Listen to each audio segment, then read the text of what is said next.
Awesome people. Glad to see you guys there. We have Fabian, Stoic Survival, right? Stoic Survivor. Is that correct? Yeah, that's just a nickname, an old nickname, really. Okay, so Fabian is good then. I, La- eh, uh, okay, la- I hear.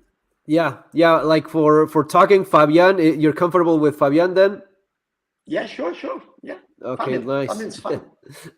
Okay, we're live, and you're in Brazil right now. But you were telling me about. Tell us a little bit about yourself. For people that are just start watching, tell us a little bit about yourself, how you got into preparedness, and let's start from there.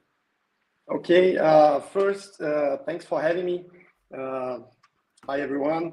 I'm Fabian Noma from Brazil. I was born here. Um I'm around 50 years old. I got into preparedness back in the right after the 2008 grand financial crisis, really. That's when things hit. Things took a little time to hit here in Brazil. Uh, there's always a lag between what happens in the markets outside Brazil, and then it hits here. And I start studying about macroeconomics and finance. I was, of course, I have a small business. I'm a common citizen, family man. I live in a big city. I live in the biggest city of Brazil, one of the biggest city in the world is São Paulo. That's about 13 million inhabitants. And and then when things start, I started to see, people going to the streets and living like homeless everywhere.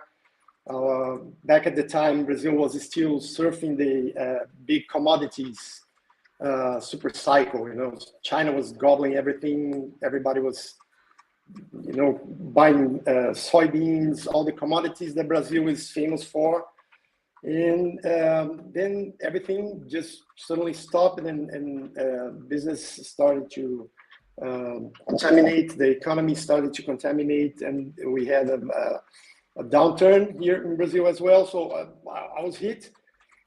Thankfully, I didn't end up in the streets, but I saw what happened, and I started studying, looking for ways to become better prepared for that. Back then, I mean, preparedness is almost non-existent here in Brazil. Mm. Um, Yeah, that's very typical.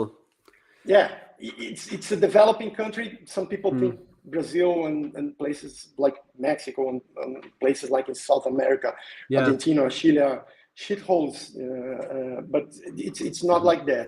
It's a very the problem with developing countries like Brazil is the contrast. Because you're always talking about that in your live stream and in your books and everything.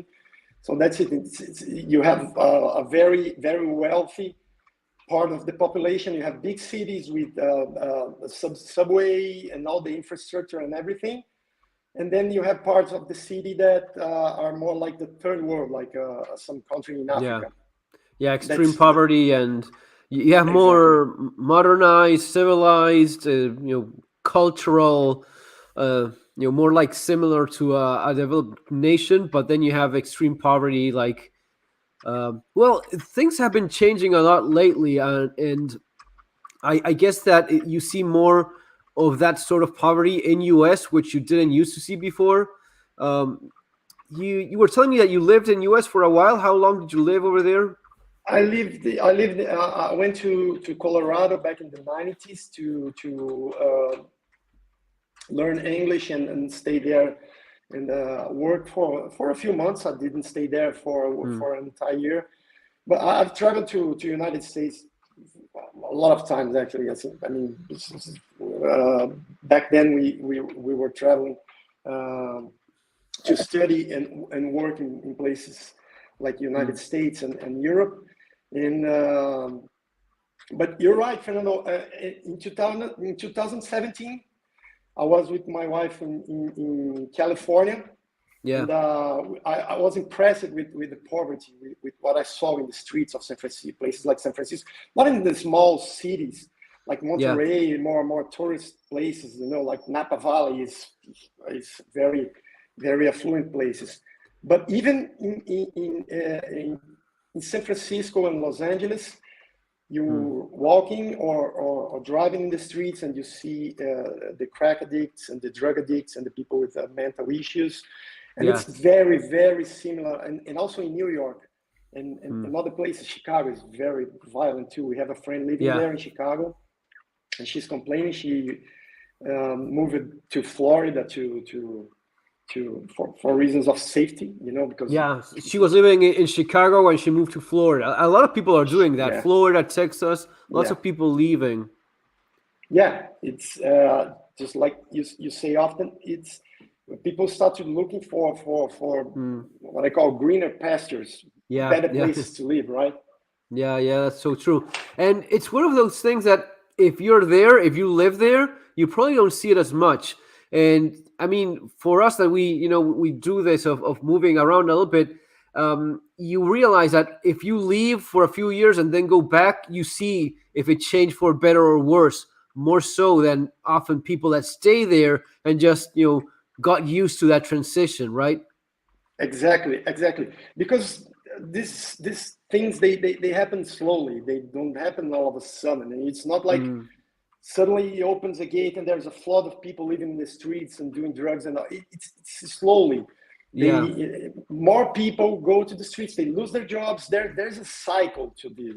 This Mm, and I because where I come from, I follow pretty much your work, including you was one of the first that I when I going back a little bit, rewinding a little bit, when I started looking to microeconomics and politics and stuff like that, mm, I got in contact with preparedness, like a more structured discipline, like existing in US. yeah. Uh, and then I started digging, and since I like a lot of outdoor activities like backpacking, camping, mountain biking, all that stuff, I kind of, I'm also into ham radio and all I've always been into that, electronics and stuff like that. Yeah. It kind of, got together, and I started more into preparedness as an idea of becoming ready for issues or for problems. Mm, I wasn't afraid of. I was never afraid of the Y2K bug or the end of the Amazon, like they said in the 90s and 80s. Oh, the Amazon is going to be a desert in the year 2000, stuff like that. But my concern. I'm worried about economic crisis because they are real. They happen. They are cyclical, yes, and yes, they are. they are cyclical. So it's not history repeating itself because it's never the same. But the dynamics are the same. Yeah, yeah. It doesn't repeat itself, but it rhymes, so it's a little bit You're right. similar. Exactly. Hey, Yeah. I have a question here from Conscious Movie Reviews. Thanks, man, for being here. Stoic Survivor, what happened to Bolsonaro after his surgery in Florida? He's still in Florida. He left Brazil Hmm. 2 days before the transition, the inauguration of the new government, which in Brazil happens on New Year's Eve, on the first day of the year. And he left. He refused to concede and to pass the torch. Yeah, He yeah. he said, "I'll never, shake hands with Lula. He's a thief," and he keeps repeating that. And so he left to Florida. He's still there. A couple of years back, I was thinking he was going to stay in Florida because he was giving signs that he was trying to establish there. People were trying to convince him and all. Hmm. But now he is kind of getting his spark back, and he's already giving declarations that the opposition is not dead, and Hmm. he's coming back to Brazil to lead the opposition. We're waiting to see if he's coming. He left his supporters for some time. Yeah. I'm not sure if people are aware of what happened right after the elections. Explain it a little bit for people that are not familiar. So, Bolsonaro president of Brazil, and you have Lula, who was already. I mean, he been found guilty of corruption, or he was in prison. Tell us a little bit Yeah, about that. Lula, when he made his successor in 2014, which is Dilma Rousseff, President Dilma Rousseff, the first woman to be president in Brazil. It was before that. Lula was elected in 2002. He stayed for two terms. He got re-elected. And then when it was time to leave, he elected Dilma Rousseff, because it was exactly that around that time. It was around 2008, when Brazil was still doing well from the super cycles, from the positive, from the tailwinds, global tailwinds, so to speak. And he elected Dilma Rousseff. She stayed for one term, and she got re-elected too. That's when things started to fall apart. She got impeached after 2 years. It was a period of between 2013 and 2016 when she got impeached. Was a period of great turmoil. I mean, big, huge protests in the streets. People demanding that she was taken from power. She was taken from office. And finally, the Congress, they went through the process, and she got impeached. Right after that, there was I'm not sure, maybe people have heard of that, Operation Car Wash, Operação Lava Jato, Operation Car Wash.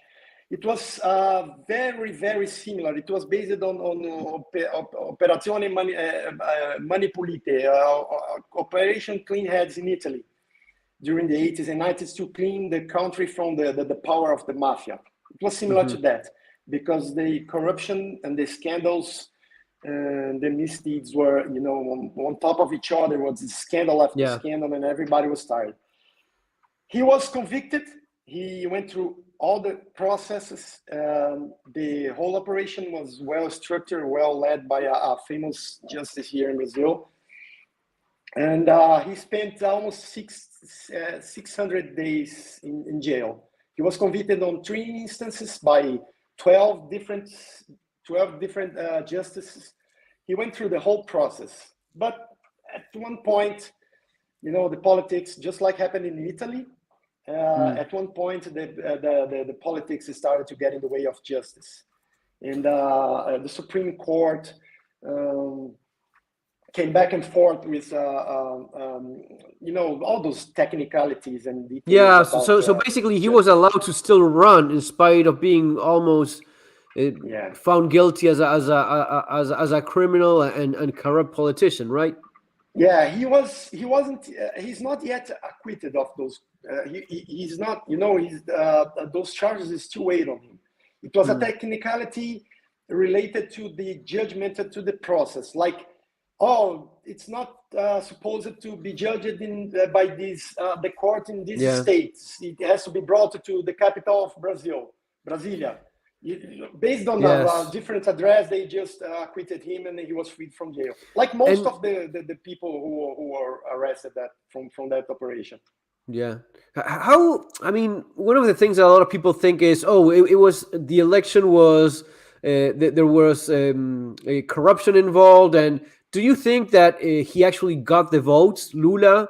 Do you think he had enough support that that the election was somewhat? I mean, no election is completely free of fraud. There's always a little bit of anything of that. But do you think that he had so much support, or did he just really they have a lot of control and managed to steal the entire process? What is your gut feeling?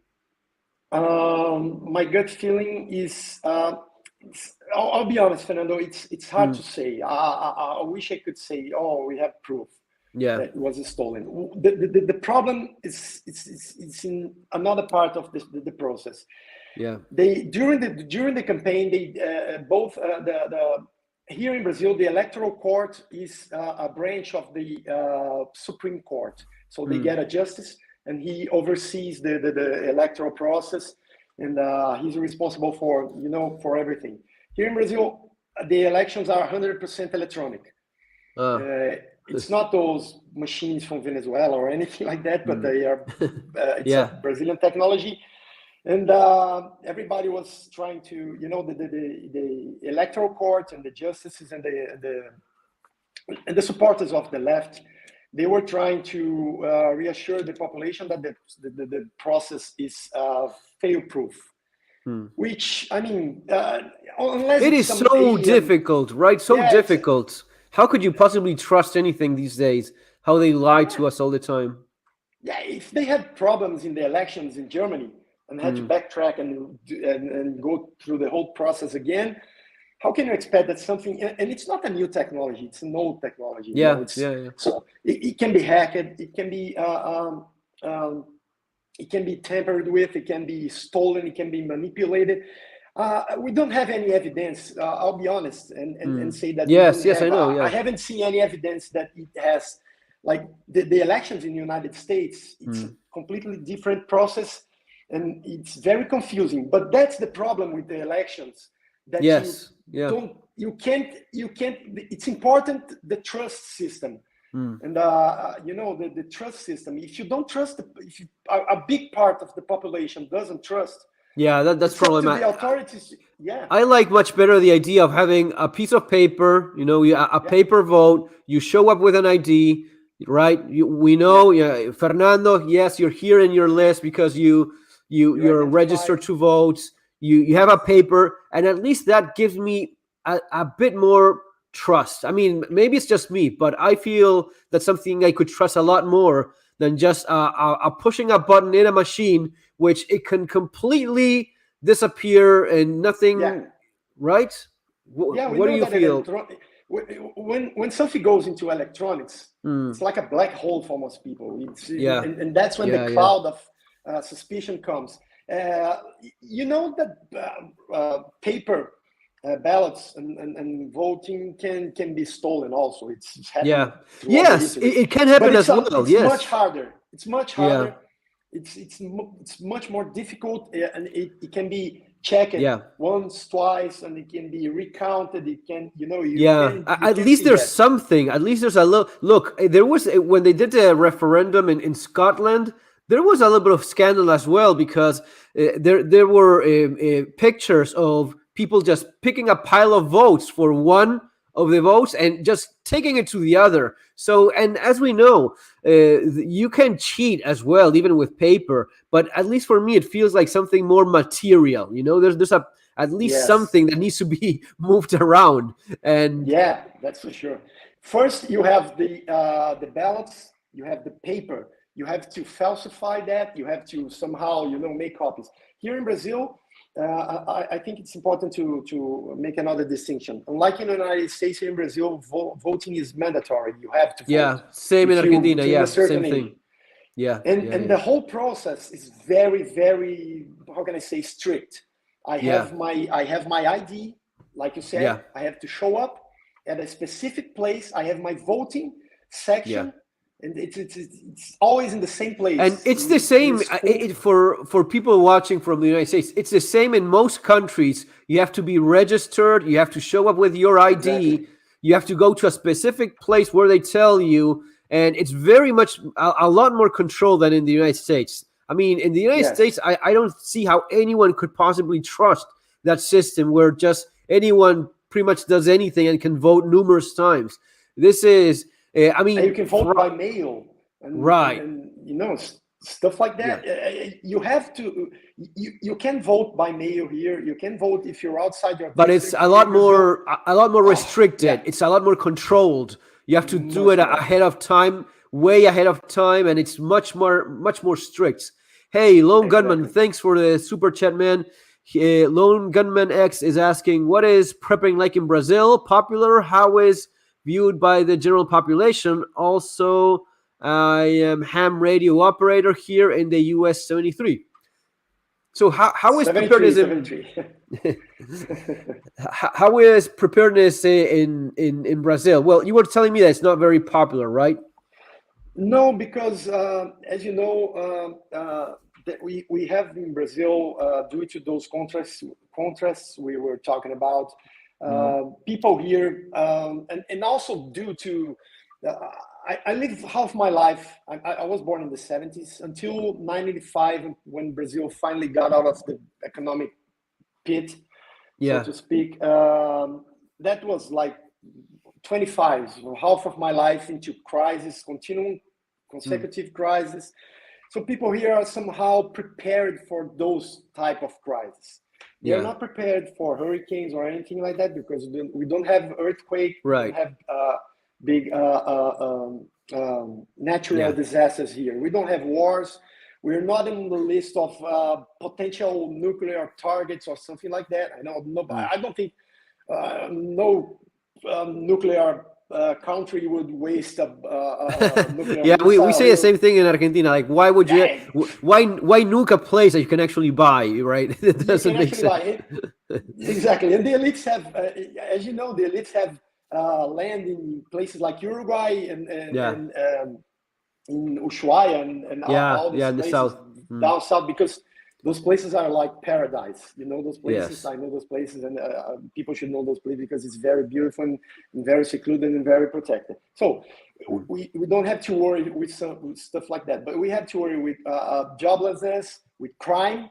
And I keep saying that crime, I totally agree with you. And that's one of the reasons that my preparedness, when I got into preparedness around 2008 and 2009, I gravitated towards your kind of preparedness, because that's what happens. You know, violence, civil unrest, crime is big. Crime is people from more advanced and wealthy countries, they have no idea how this is perceived. And they're starting to feel that. I call that third worldization, because they're starting to feel that, you know. And, I struggle with that a lot, like trying to explain, especially, writing in English for mostly an American audience. It is very difficult to explain how it is to always live with, always looking over your shoulder, always worried about getting a gun to your face, robbed, shot, mugged.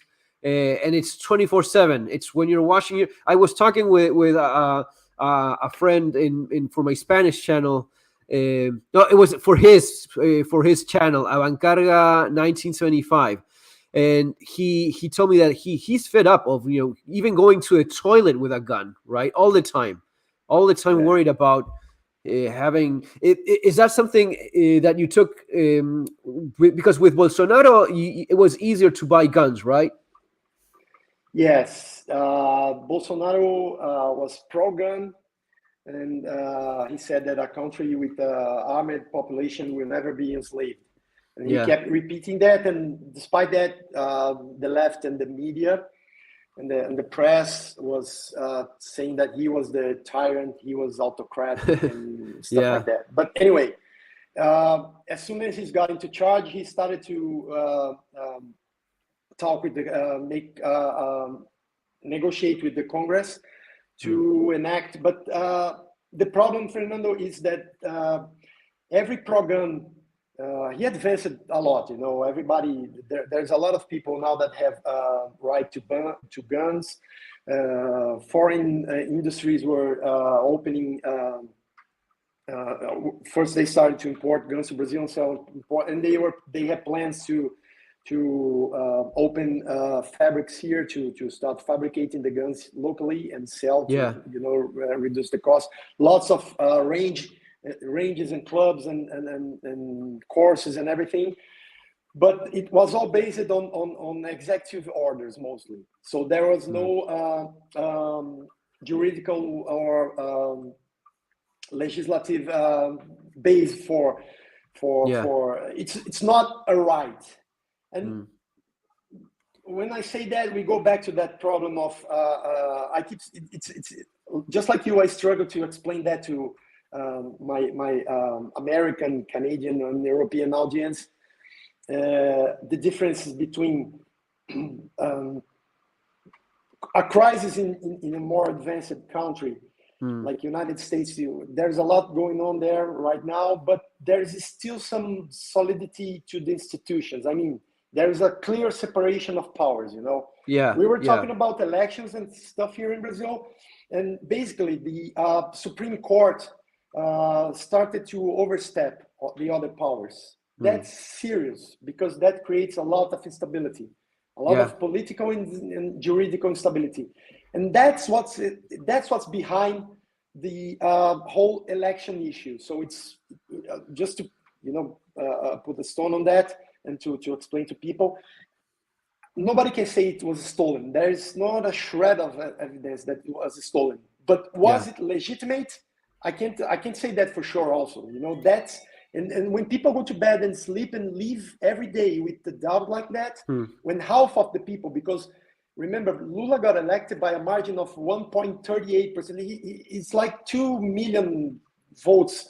He got 60 million votes, and Bolsonaro got 58 million votes. And that shows the country is very, very divided, just like the yeah, US, just like most elections around the yeah, world. But it's not like Lula is, won by a landslide. Far from mm, that. Also because 30% of the population, of the voting population, they had to go vote, but they canceled their vote. They didn't vote for Bolsonaro, neither Bolsonaro nor Lula. They were, they are fed up and okay, I don't want to elect Bolsonaro, but I yeah. don't want to vote for Lula, so I'll just cancel my vote. Somebody's going to be elected anyway, but you don't Mm. have you have a So significant thirty part of the percent. population. You just said that 30% just voted, like nullified their vote, just voted for no, just an empty envelope, basically. Basically, you can cancel, you can vote. Mm. We call it white vote. You can Yeah, vote yeah, and you yeah, just voto cancel en your blanco. Yes. So thirty exactly percent, vote in blanco. 30% Of the voting was. population, when you Oh, put that with the people that voted for Bolsonaro, you have mm, 2/3 of the population that didn't want Lula. yeah, That's yeah, clear, but he's struggling to get that message, and he's like, yeah. "Wow, I won by a landslide." It's so It's not sad gonna work. because in spite of all the good and bad that Bolsonaro had, he definitely was a change for, well, at least the way I see it, he was finally an alternative to this left wing, this almost Marxist left politics that we have in Latin America. And something similar happened with Macri, with Mauricio Macri in Yeah, Argentina. It exactly. was, and I think Macri was better than Bolsonaro. He was more, a better politician. I think he was. Um, Yes, he was more political savvy, and an engineer. He had already been mayor of Buenos Aires. yes. I think he He was a would more have. refined politician. He was Right, I a totally more agree. Yeah. refined guy. Yes, yes, Yes, and exactly. overall, Bolsonaro is a he talks smack. He's He got a was more big like ego as Trump, well. right? More of the Trump of the tropics. They call him. Yeah. Exactly, exactly. Right. And Lula was in the United States. He's just coming back from the visiting U.S. and all he could talk to with Biden when they met Yeah. was talk badly about Bolsonaro because he doesn't have Yeah. anything to say. He doesn't have a plan.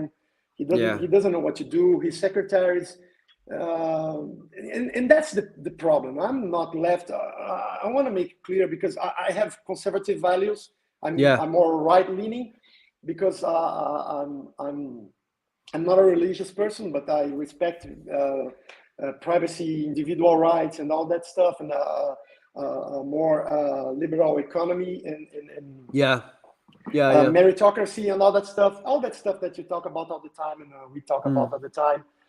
And I don't have, I can say I have any value from the left that I Mm.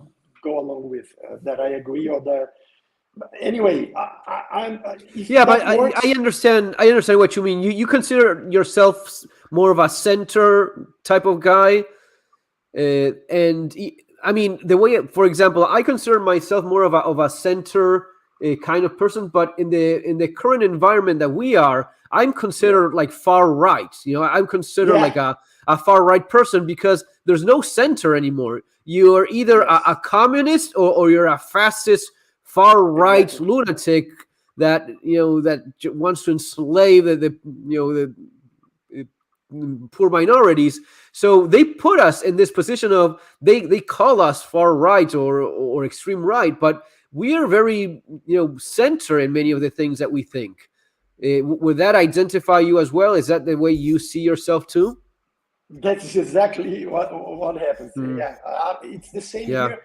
But I'm put in a position, like you said, if you don't bend to to their agenda, Yeah. woke agenda, the politician. Yeah. If you just say, "Oh, I like," let's take guns for instance.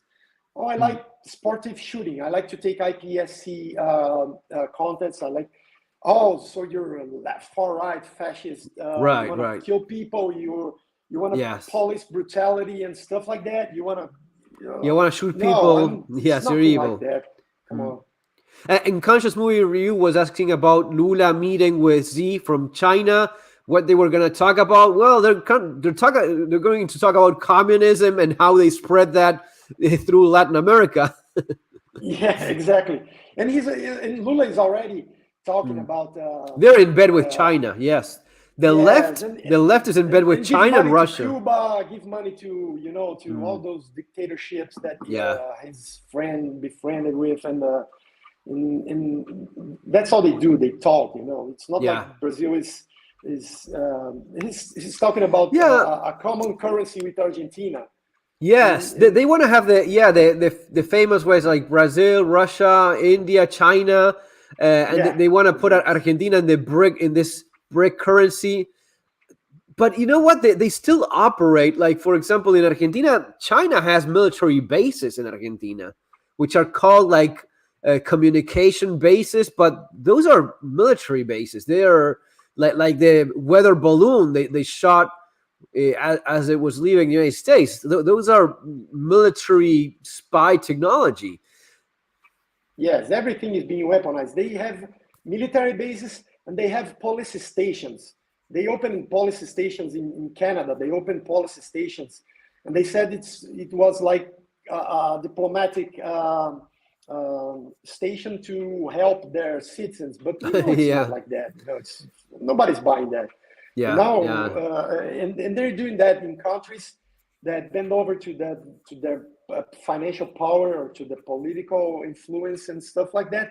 And Bolsonaro, despite all his sins and he's far from being a perfect person, I didn't vote for him on the first time he got elected because, like you said, he's not the kind of leader we're looking for. And when you have better options, you vote for those better options. But anyway, he got elected. And at least he was a different voice, everybody's still uniform, all those places. I look at the situation in Brazil, I look at the situation in United States, I look at the situation in Mexico and see a lot of very similar events happening politically. That's a sign of society above all, more than the politics. But he was a dissenting voice, just like Viktor Orban in Hungary. He's being, graded. He's being canceled for not shaking Zelensky's hand. I mean, I understand the whole deal, but it's not possible if you say something.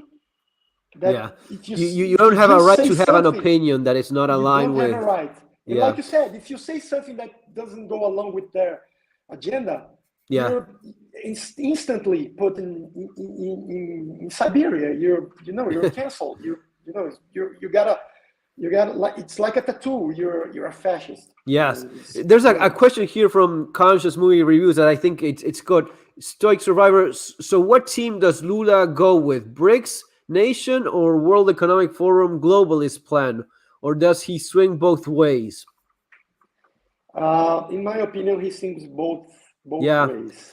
I was thinking the same thing because I think that at the end of the day, they are all the same. If I look at globalists, World Economic Forum, BRICS, China, they are all pretty much the same globalist elites that the same bankers that operate in Europe, in the United States, operate in China, Singapore. They have their factories in China. They buy energy from Russia, even in the middle of a war, even though they say they don't. And everything is the same. I don't think there's like two different global elites like BRICS. I think it's all part of the same thing. Yeah, exactly. And there is one other thing about Lula, which is important to say, is his personality. Fernando, I wouldn't say that he's left. He is pro WEF or anything like that. But he's a guy that goes along with the tune. He sings. Yeah, with the current. Yeah, he will sing to the left. Yeah, he will sing to the left. But yeah, he will go. He's got a very fine-tuned radar. That he comes close to a person or to a group of politics or whatever, and he's capable. We used to call him a chameleon because he's got many colors. He's gonna and he's got a big ego, and that's a very, very dangerous combination.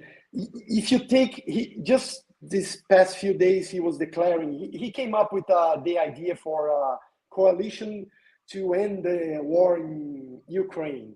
And he's now calling, it's like, dude, I mean, we already have the UN for that, but he's always doing that. It's like propaganda. It's pure propaganda. He uses the war as something like, yes, if I could control everything, I would end the war right now. He's going to use the war. He's going to use the economy. He's going to use the Amazon forest. He's going to use anything, the climate change, ESG. He's gonna talk whatever. He's very smart, He's not, and he's very charismatic, and that's why I say it's dangerous. But he's gonna say whatever. He's gonna say whatever people want him to say. And Bolsonaro was the opposite of that. He was more frontal.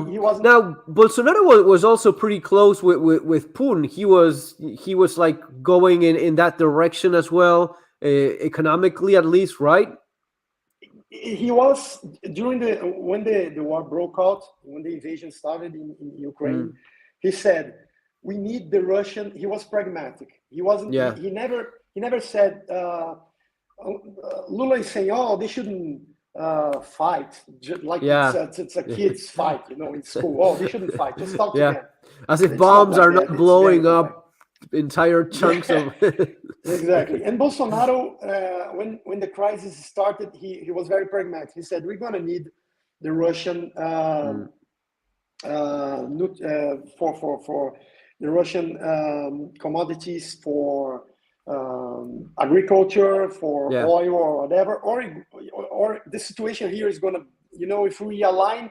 So he said, I'm not going to take sides, but I need to deal with this guy. I need to make commerce with this guy, and that's what happens That's what happened during every war. I mean, it is BRICS, right? It's Brazil, Russia, India, China, South Africa, and South Africa. So it's part of that common economy partnership thing. So it's understandable that it's on that side. Let me ask you, how do you see things going from now for 2023? Like, I saw you wrote for the Organic Prepper, is it? Predictions for 2023. How do you see things going? I try not to. I write for since 2020 or about that for this the Organic Prepper web blog. And I don't like to make predictions. It's very hard to get the timing and the events right. But we can see the trends. And as I said, we've been into this before. What I mean is that the world, on the first day of the pandemic, I was walking with my wife here. I was taking a walk with my wife here, and I said, we're going to go back to the 70s and 80s. What I mean by that, there's an energy crisis because we're transitioning between models. It's not the green model that's there. Which failed pretty much. It's not that one, but it's not the old one either. We're transitioning between the broken financial and economic model and trading model. And we're transitioning from the political and the education and religion and cultural, all this woke stuff. And it's to me, is a sign of those things. So answering your question. I see a lot of turmoil. I see a lot of civil unrest. It's already happening. You look at France, you look at Turkey. Turkey not now because they had the unfortunate disaster. That's tough. Yeah, that's rough. That's tough. That's tough. But that's off the charts. That's something, you know. Yeah. It's a split of a Yeah, second. that's one You of never those know. black swan events. One Black of those swan. events that just Exactly. crashes Black swan. everything. But you can tell that crime is going to rise. You can tell that joblessness. People, we're still consuming the resources accumulated during the past 2 or 3 decades. Since the 90s, the world has been on a tailwind for the most part, and people got soft because we have a big big technological advancements, big social advancements, all advancements in all kinds, you know, education and mostly technology. So people are used to that. And now we're going to go back to strikes, to protests, you know, to social unrest, to destruction of wealth. And if people don't prepare for the economic consequences of those, it's going to be hard for them because you're from Argentina, Fernando. I know your story. You know that Brazil got shaken pretty bad during the 2001 crisis too. And I've been through all those crises. I guess that 2001, when the crisis hit Argentina, it also hit Brazil, of course. There's contamination, always there's that. Yeah. And it was the first time that I went through a big crisis when I was already a family man, when I had my business and all that stuff. That's what the first time, because when you're growing, you're somewhat protected from what happens. You know, you're in the streets. It was a different world. You're, you know, out there. I grew up in the streets, a very, very difficult youth and all of that. But from 2000, I faced all the crises by myself as an individual, as a family man, and a small business owner. So I know it's hard, but the consequences of those, they affect our everyday life. So I'm very much along your philosophy of preparedness, because that's what happens. You know, it happens in the streets, it happens in your home when somebody breaks in, and it's not a prediction, but it's not a prediction because it's already happening. I don't need a crystal ball to the standard of living is dropping. It's possible to have a good quality of life. Standard of living is different thing than quality of life. But the standard of living is being affected already. It's going to be worse before it starts to get better again. Yeah. And the quality of life and people must prepare for a drop in the quality of life. You know, it's every day. Blackouts, rolling blackouts. And when you look at things like the price of energy going up, price of food going up, price of things like education and healthcare, they're becoming more of a luxury than a basic thing you took for granted. And this is happening in US, in Europe, in South America. It's pretty global, I think. It's going to be a global issue, not something localized. Yeah, because the world is very interconnected, much more than it was before the year 2000. Yeah. And you mentioned something very important, because these things, they hit and people don't. It's a slow grind. It never happens suddenly. Not even a war breaks out suddenly. You know, it's only if you were sleepwalking into something. You get caught. But that's the whole idea behind preparedness, is to become aware. That's the concept behind your book, and also behind my books, which promote awareness. It's in hearing in places like South America, despite being developed and not full third world, things like healthcare are already a luxury. It's not for everyone, you know. We have a rather decent public health system, and that made a difference during the pandemic.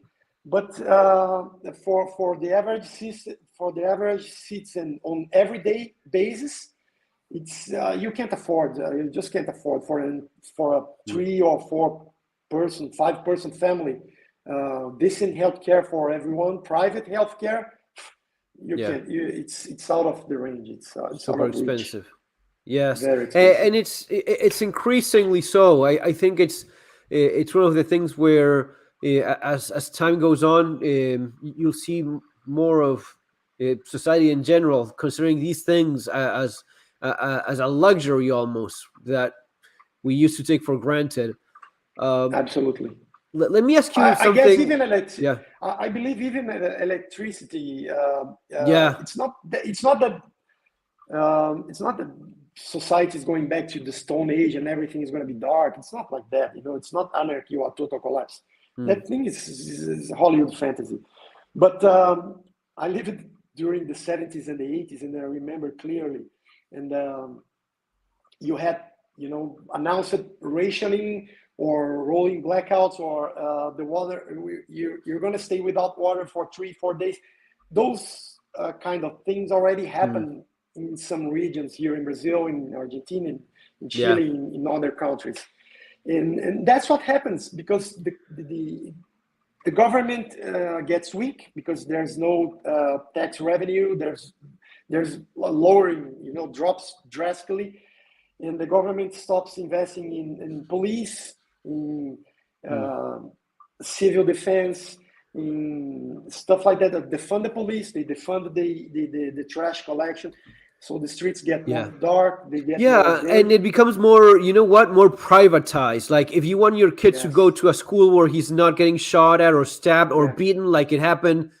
I don't know if you saw some of the videos from that little girl being beaten in a school that's bus gruesome. Yeah, I saw that. in That's terrible. that was terrible. That's If you don't want that to happen to your little daughter, you have to go to a private school.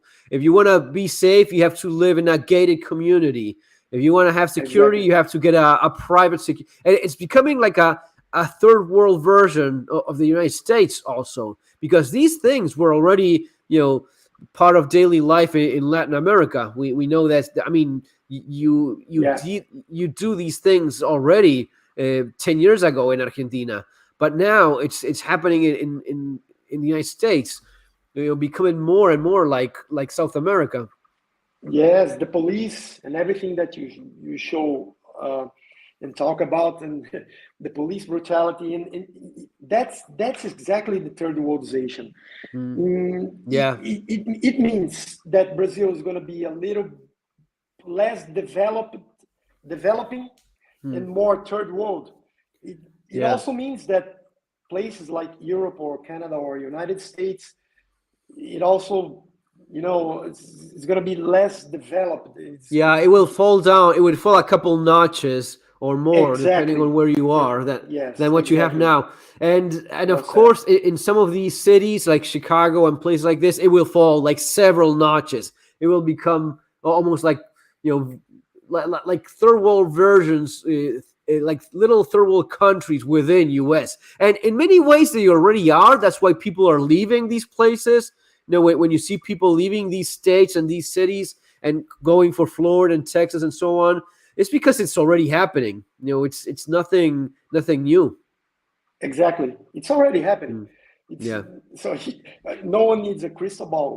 What we need is awareness. We need to study the options, look at the options, and look for safer places. And that happens on a macro scale, like looking mm, for another country. yeah, If you remember, some time ago we were talking about Portugal. Or I mentioned Portugal. I yeah. have some relatives living there. I've been Are there you thinking already. about going to Portugal? Is that something you're considering, leaving Brazil? That's a good question. I not for the moment, but a few Mm, years ago I started making the preparations for that. Yeah, mm, like you say, I don't want to be just a refugee. So you yeah, have to have yeah, a plan. If you have a yeah. plan, if you have some preparations, everything is easier. It's basic Mm. principles.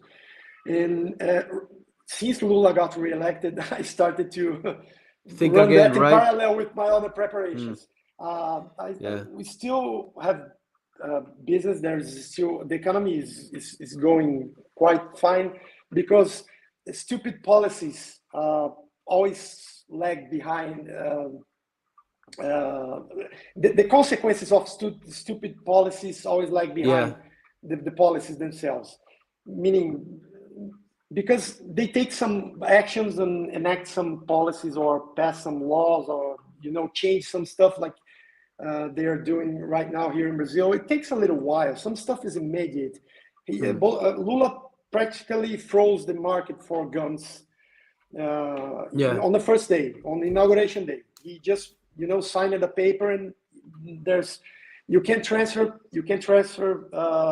firearms between owners. You can apply for new permits or anything like that. So it's basically frozen. Yeah, that's some bad. stuff like that happens. They sent on January 8th, on the Brazilian insurrection that happened in capital of Brazil. It's similar to January 6th in the United States. They sent almost 1,500 people to jail immediately. There are people, family people who were of all ages, and there is still almost 1,000 people in jail. That's incredible. They that's let some people go, but nobody's asking questions. That's frightening. That's worrying. So that's something that worries me, and that's something that make me to consider going to other places or taking measures to lay lower, even lower here. It's no, I understand. Hey, and regarding that, there's a super chat here from Nogface. Thanks, man, as always, supporting the channel. Really appreciate that. He says, regarding the situation in Brazil, I wonder how one person, particularly the Supreme Court justice, can have so much power to solely decide the outcome of the elections. That's a very good question. And that's something I'm writing about for the Organic Prepper at the moment, because the Supreme Court, there's a couple of overactive justices there. Then they took their hands to defend democracy. That's the new slogan, for whatever they want to do. If they want to send 1,000 people to jail, whatever. If they want to the platform, somebody, even elected politicians. Right after January 8th, this justice sent the governor of federal district, which is like like Washington D.C. He canceled his mandate. I mean, the guy is an elected governor. He had no basis for that. He had the suspicion that the governor was facilitating the protests and the violence. That's pure BS. Everybody knows that. But still, nobody can talk about this guy. And it's funny. I'm going to tell a small story to tell it how it works. This specific justice, this Supreme Court justice, I used to live in the building next to his building. It's in front of a nice, it's not a country club, it's a city club. It's in the middle of the city. And this justice frequents this club. And they were inside the club, and you can't get in. Being an authority, he has private security, his bodyguards. His detail, his security detail. Exactly. And one of his security heard from a distance a guy talking, cursing the justice to his friends. They were in the bar. They were in the bar inside the club, and they were talking. And this guy is a SOB and stuff like that. Bar talk. And they sent the guy to jail, and right there and then they called the police and sent the guy, because you can. And now Lula and his party is very, very autocratic. They don't like dissent in any way. And they are trying to pass a law to create an organization which is, I can't describe it, like the Ministry of Truth. Oh yeah, It's I mean it is so predictable, and I would be very yes, worried. yes, These commies, these because they are like it's very difficult to explain and describe them because they're left wing Marxist, socialist, communist, some mixture of. But at the end of the day, they are corrupt and they're violent and authoritarian. But most of yes, all, they're corrupt thugs, and that's the most dangerous very thing correct. because they have no moral. They have no socialist beliefs. No, they don't have any beliefs of anything. They only No, know they don't. corruption, stealing, and thumping on anyone that opposes them. So that's what they are all about, and it's super dangerous to have. And you know what? Based on what we saw in Argentina, these people once they come back like more hungry for revenge, Yeah, for more yeah, power. They want to stomp the opposition so as to never have to go through a process where anyone yes, ever consider voting for exactly. anyone else. So they hated having a Bolsonaro or a Macri. They want that to never happen again. So yeah, Perfect they're description. leftists. Exactly. Mm, And that's exactly what's happening. They're trying to get Bolsonaro unelectable. yeah, yeah. Just You in know, case. yeah, just in case. And every all the you describe it perfectly because Lula is very he I feel him very angry, very Yeah, yeah, yeah. Like Cristina in the way. Kirchner. Cristina Kirchner Yeah, is like yes, that. exactly, yes. Violent, petty, and Yeah, miserable people. They're not even happy. They're not even happy. But no, Bolsonaro at least was like, yeah, he laughed a little bit more. He joked a little bit more, in spite of all of his flaws. But these people are petty psychopaths. Yeah, the conscious yeah, movie yes, sociopaths. Yes, they're narcissistic lunatics, and yes, that's what you have in politics. Unfortunately, you have crazy people, yes. And and the Marxists and the mm, Marxists talk. Oh, let's help the people. It's just the swan song, you know. yeah, it's the It's opposite. just And to drive the people. yeah, It's just to get popular support, and that's a shame because you know in countries where the population mm, is poorly educated or has a lot of needs in poorer countries, the people, you know, relies a lot on the government and they take yeah, advantage of that. yeah, But it's just the music. They don't yeah. believe in Marx. They don't care. You know, Yeah, it's they don't. whatever. They're not mark. I mean, the idea that they love going to the United States, going to Disney, Oh, spending a lot of money, buying all their crap in every single mall they come across. exactly, They're the most consumerist pigs that you could think of, and then exactly. they fill their mouths with socialist and communist bullshit, which we know they don't believe a single word of. They're just thugs and criminals, and people are fooled by all of this Marxist crap, which they never believe in or even let alone put to practice. Conscious Movie Review says Thorfeld is Stoic Survivor, the same guy who is an economic. No, that is Pablo Ortiz. I'll have Pablo soon enough. I have to give him a call and organize that. But no, Fabian is from Brazil.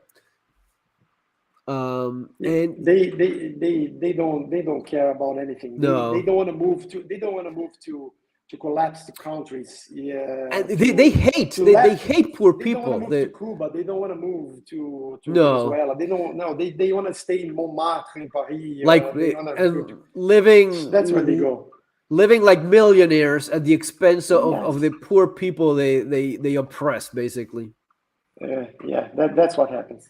Yeah, there's a question here regarding digital digital prepping as in VPN. Yeah, I think it's a good idea, and I think Lone Gunman X regarding digital prepping. I think we are getting into that phase where we don't believe anything we see anymore. I mean, I don't trust the media.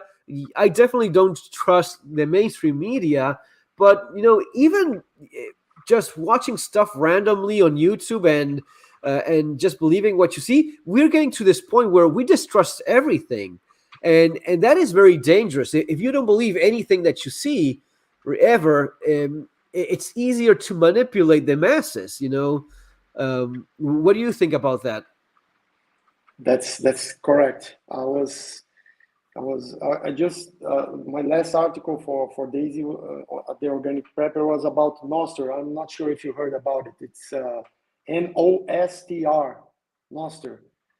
It's not a Noster? social media. It's a protocol Yeah, that allows for the person. It's kind of say the same principle of blockchain and Bitcoin. The it's a protocol where the apps and platforms are called clients, and you own your public key and your private key and your content, and also your followers. And they stay. It's they say it's uncensorable. Apple and Google just released the first app, which is very like Twitter, yeah, and it's not centralized. It's not based on servers, because everything that's on a server can be censored, can be deleted, can be yeah, hacked, can be yeah, purchased. Elon Musk bought an entire social media platform, but it's his. yeah, yeah. It's Whatever he his. wants to Yes. do, he can be sabotaged. Some people say he's been sabotaged or Yeah, and not whatever. only that, he's obviously engaged in something shady Yeah, with the U.S. government, with was it like Homeland or CIA. I mean, he's definitely working for yeah, people in the government. So this idea that he's just like Tony Stark from Iron yeah. Man, no, that is No, all. no, yeah, He's working for the U.S. Intelligence services and for the bankers that yeah. finance like 30% of his purchase of Twitter. That was not a free ride. That was not a Christmas gift that they gave him. So Yeah, I precisely think that. he's very compromised in so many ways that yeah, he's funny and all, and some of the things he says, especially against the woke crowd, is entertaining. But I wouldn't put all my faith in Elon Musk, right? No, you said well. He's very entertaining. I think he's a genius in his own way. I mean, Mm. his intellect and all. In He's very charismatic, but you don't get. I mean, you don't get to that level, to the Yeah, level of Bill without Gates, Elon compromising Musk, yes. without Arranging staying. with those in power. Yeah, unless, I mean, there's a lot of gatekeepers we don't even hear Yeah. about in the system. And I see that with friends and people that scale up the social ladder, and Mm. you start to get involved with. At one point, you have to. It's not that you go after the politics, but if you grow in a city, the Yeah. city politics will go. Let's talk. Mm. It doesn't matter if it's in Switzerland or the best country in the world or the worst country in the world. It's all about money and power. And once Mm. you start to grow, you're gonna call the attention. You're gonna draw some attention for you, and whatever power is in place is gonna come and look to you, and you gotta make a contribution, and that's how it starts. And I can believe Yeah. that one of the richest guys in the whole plan, in the whole history, is not somehow, like I said, uh, entangled, or No, I don't know how to he say that. obviously He's is. I mean, all of the Tesla money, all of that Yeah, money that comes from the green, eco-friendly bullshit money. The climate change money the that ESG. Yeah, he got for Tesla. That's your electric vehicle money. That's coming straight out of the elite. No one gets to that level without their approval. And the same thing for many of the things he does, like the Twitter is. I mean, he's definitely working along. some of these institutions within the U.S. government. There's no And question, also, at least for me. yeah, I totally agree. And also foreign nations too. Some people Mm. say he got help from the Saudis for the Yeah, nuclear deal. We never know for sure, but where yeah. there's smoke, Yeah, there's some yeah. fire. Even SpaceX people. Oh, Elon Yeah, Musk is just a funny guy that launches rockets. He's getting money from the U.S. government. He's getting finance. The same financing that used to go into NASA is now yeah, being funneled. Instead of having something that because you look at NASA, well, at least it was public. At least it was something that was from it was a government, a branch of the government. Now that money is going into a private, a private guy, and yeah, he's supposed to do many of the things that NASA does for cheaper. And I guess that's part of the propaganda as well of, oh yes, it's better because he does it cheaper. Well, but you're financing a private entity instead of making something that is publicly owned with your own money, that it stays within you, right? yeah, It wasn't Elon Musk that landed the first guy on the moon, right? yeah. Exactly. He's trying to be the first guy to land In somebody on Mars, Mars, yes. and We'll see how that he's like, goes. yeah, he's like those sailors from the Middle Age that Portugal and Spain use it to fund to discover Yeah. new worlds and stuff like that. He's a modern Christopher he's Columbus. Christopher Columbus. So yeah, so He's to a modern speak. Columbus. Yeah, I think Yeah, I honestly think he's less of a Christopher Columbus and more of a con guy, selling you on yeah, one hand laughing at all of the libs and all of the woke nonsense, and on the other hand he's getting the money for his electric vehicles, right? yeah. And what you have to say about the guy that is building tunnels under the city to end car traffic? I mean, Yeah, that makes no he's sense obviously whatsoever. he's obviously on another level. I can't deny that. Hmm. He's a genius in his way. Okay, he's dealing with big stuff, but at the same time, he goes to Joe Rogan and talk crazy stuff, and Yeah, then I mean, he's all over the place. I mean, I don't. sometimes I guess. He does things that I mean, he started with what, with PayPal, was it? So he started with I mean, he's a business guy. Yeah, I would even wonder how genius in what he's not making the Iron Man suit or any of this, even like yeah, the tunnel. Yeah, because we start talking like he's some engineering genius when, man, I honestly don't think that the tunnel thing for vehicles is that good an idea, and apparently it's going nowhere because yeah. it It's is crazy. It's it's crazy it's stuff. not. I mean, the idea itself, the idea of digging tunnels so as to drive cars is stupid, at least the way I see it. I mean, Yeah, maybe I'm completely wrong, and 5 years from now everyone is driving cars in tunnels made by Elon Musk, but the way I see it, it's just one of these projects that he had that is going nowhere, but he's yeah. getting He's funding for burning a that, lot of money there, right? right? So much money for digging a hole. I mean, if Yeah, we focus on what he actually did, he dug a hole. He got permission from the California whatever government thing and dug a hole, and now he's making Tesla cars in Texas, and he's getting extremely wealthy through all of this, and at the same time working along with some of the more shady institutions that you see in the U.S. government. So I don't know. I don't buy it, but maybe I'm absolutely wrong. Maybe I'm completely wrong. no, I'm with you on that. It's kind of it's kind of Yeah, weird to say the least. He's involved in politics, social media, technology, and all that stuff. And I mean, yeah, I don't know Hmm. what to make of that.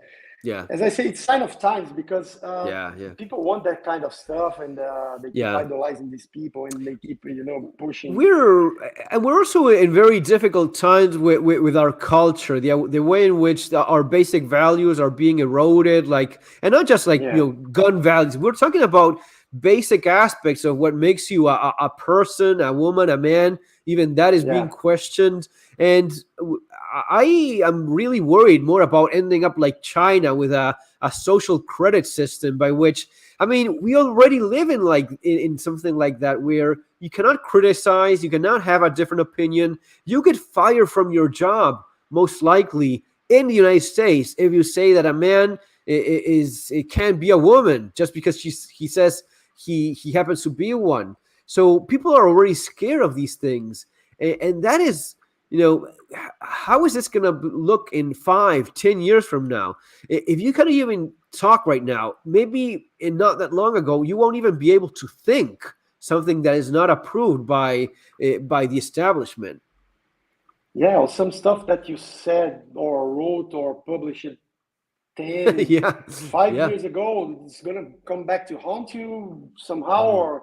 or you're gonna get a a free ride, or Fired from your job, or yes. you can't have a loan, you can't buy a house, a car because you posted something that is not accepted. We're living in crazy times, especially after the pandemic. It got even worse, I think. Yeah, everything that happened with the pandemic, it was good to show, to reveal Expose, the yeah. yeah, the plans. Uh, Last night I was with my wife and a couple of friends having dinner, and we were talking about exactly what you said. I see a change, a time where we are destroying the old models Yeah. and getting into new ones, but we don't Mm. have the new ones. We don't have a country, an empire like United States. It's not going to be China. Come on. I mean, Mm. maybe 20, 30, 50 years, who knows? But right now, it's not clear who is going to lead. At the same time, we have an empire in decline. Mm. I Yeah. got really impressed with what you said in one of the shows when the U.S. Abandoned Afghanistan last year. Yeah.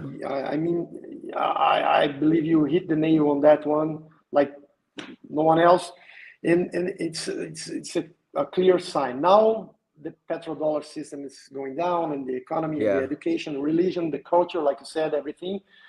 But we don't yet have the models that are going to guide us. We don't have people are they keep talking. I was talking about electric cars. Let's take electric cars for instance.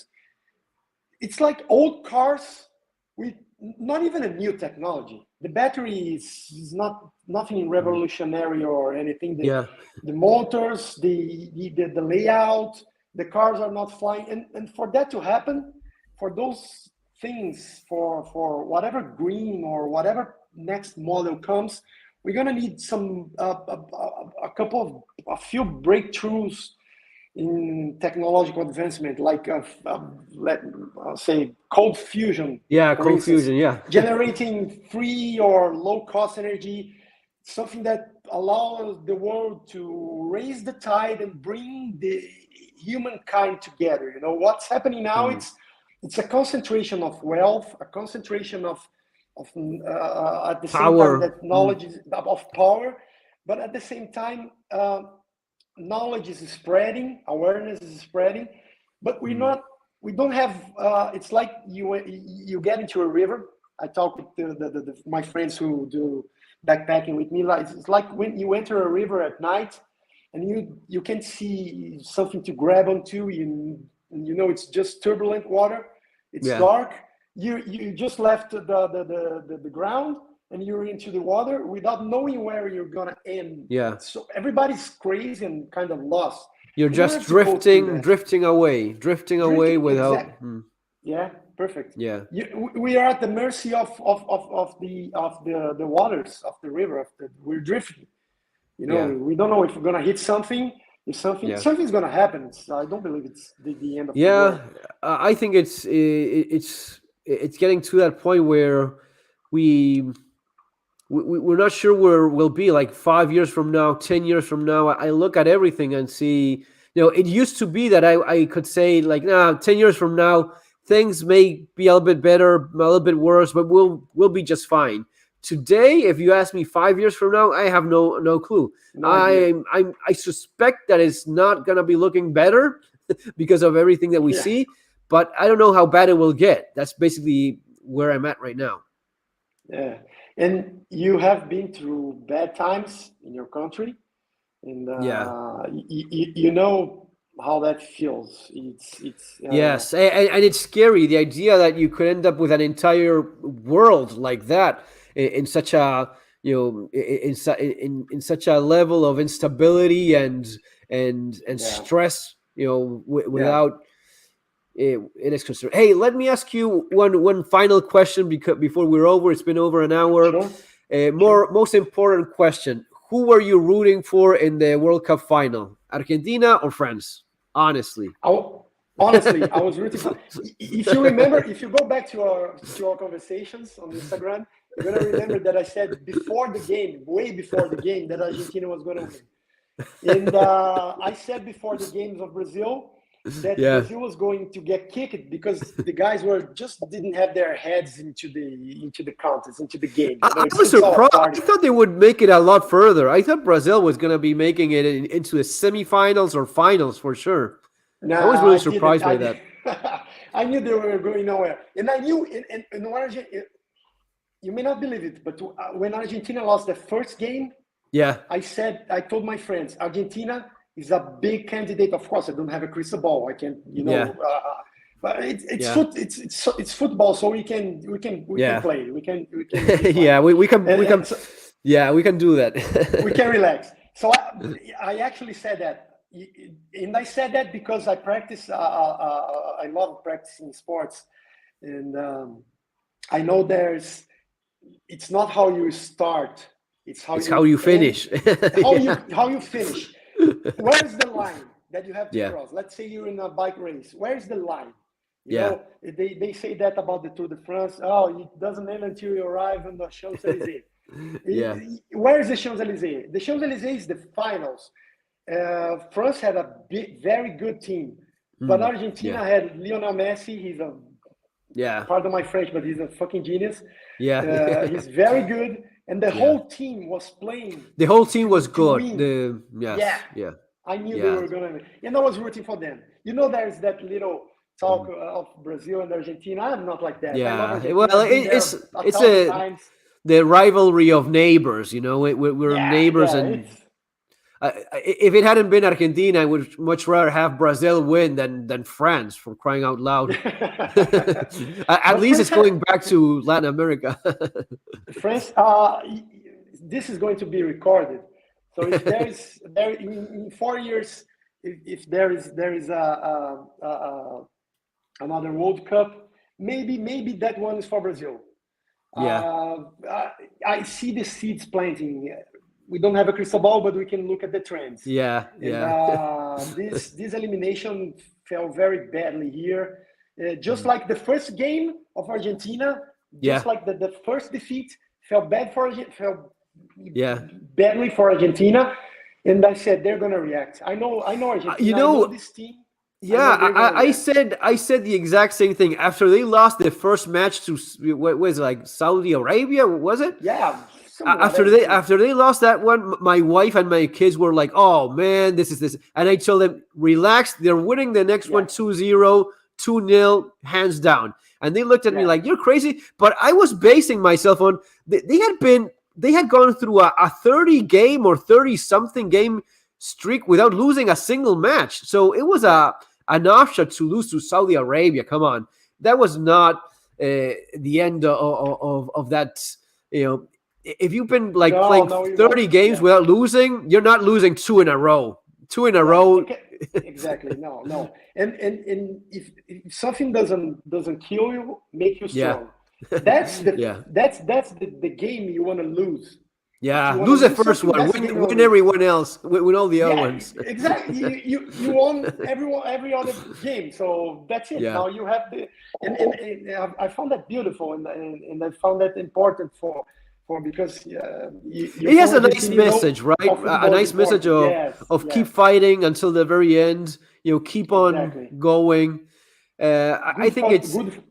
Yeah. good for the how can I say the self-esteem of Yeah. Argentina. Man, it It's was we know like that's important. 5 million people on the street. That was it. Did you see some of That's those? crazy. That was That's insane. crazy. That That's was insane. insane, man. That was Yeah. insane. I couldn't believe I saw that. I People mean, people climbing on street slides, on traffic it was lights, yeah, climbing on everything. crazy, crazy. On the obelisk, it was Yeah. beautiful. Buenos Yeah, it Aires was is a insane. beautiful city, and Yeah. I have an appreciation for the Argentina people people of Argentina.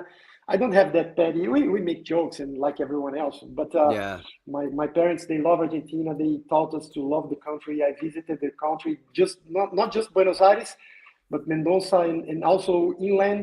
I have crossed the Andes once, Oh, and nice. That's a nice yeah, it's journey. Yes. beautiful, beautiful, very Yeah. Uspallata and all Oh, those yeah. places, very beautiful, and a very educated people, very. There's a higher level of education, and the steak and the barbecue is wonderful. I can't recommend.